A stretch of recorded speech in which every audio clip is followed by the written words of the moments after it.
Well, day 7 at the U.S. Olympic Team Trials Track and Field is in the books, and there were 3 finals, and they were all extremely eventful and exciting, and they also were all women. So, did you watch some of the women's shot put, Gary? Yes, a little bit of it, and they were all close, the top 3 there, and but what's amazing with the person that won it, Michelle Carter, she waited the last throw or 2, and she did that again yesterday, waiting until her last throw, was in 3rd, was on the Olympic team, but she heaved 164 feet and won the competition again. She's done this at numerous championships over the years. That's why she's such a great competitor. She can wait the last minute, seems like all their throws, warm her up for the last throw, and moves her to the top of the podium like she's done a lot of times. Great competitor. And the other 2 women are new to it, Raven Saunders and Felicia Johnson. And I guess the real surprise in the women's shot put is Tia Brooks, whom everybody figured was a lock for the team because she's been winning over in Europe. She didn't make it. She ended up 4th. That's always a disappointment. I've had my fair share of those myself over the years, and 4th place hurts. But Tia is a young lady. She'll have plenty more chances, and this is why we have the Olympic trials. This you got to do it the day of the event. Doesn't matter what you've done before or after.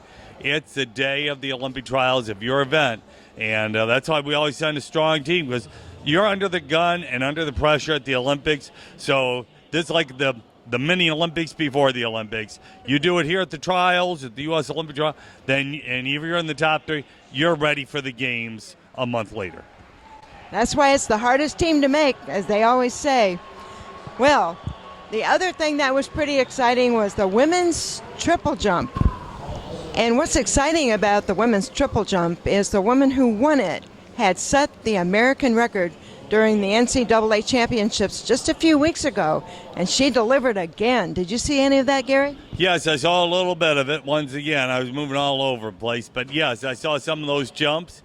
And, yesterday, for anybody to have set any type of record in any event was definitely a special effort by them, because it was raining yesterday.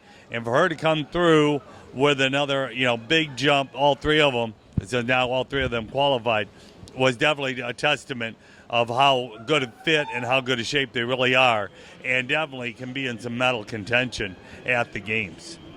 The other 2 are also new, Christina Epps and Andrea Gubel, and I believe Epps is the one who reached the Olympic qualifying time during one of her last 2 or 3 jumps, and for the very first time since 1996, the USA is sending 3 women to the Olympics in the triple jump. Yes, that's definitely some hard work with some development. All college women, obviously our college system is producing some better jumpers. They've been working at it. We've been weak in that event for obviously 20 years, and now we're coming up big again. So that's a testimony to the NCAA and our development program to get more people in those smaller events like that, and it's obviously working. It sure is. And then I heard somebody say it was just amazing to see 20,000 people watching the final event of the night, which was the women's steeplechase. And boy, what a race it was. Oh, it most certainly was. Like any beginning of it, there was the big pack, but they soon, it soon broke out, and, our top runner for years, Emma Coburn, pulled away with a couple laps go. But then it became a battle for second and third with 3 women, and it came down to the straightaway, which is pretty amazing. I was impressed to see it.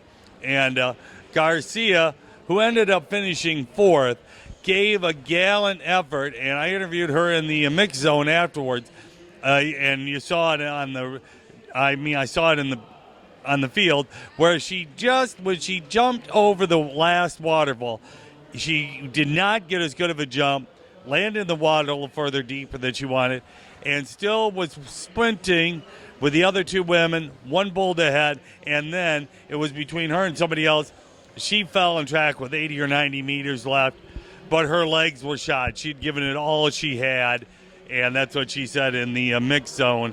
My legs were dead, and the other woman had, I don't know her name here, but had a kick and kicked it on in. She fell on track, pulled herself back up, and finished fourth in the Olympic trials. But it was an exciting race from start to finish.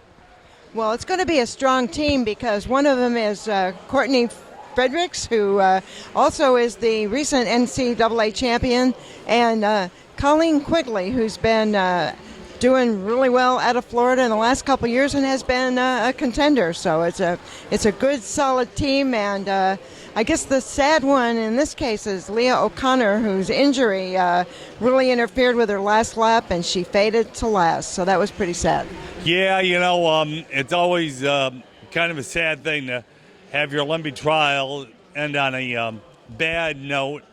But, that's just part of competition. But she gave it her all, and she did finish. And she's a good, strong runner. We will see her in future competitions, and, she's a versatile runner.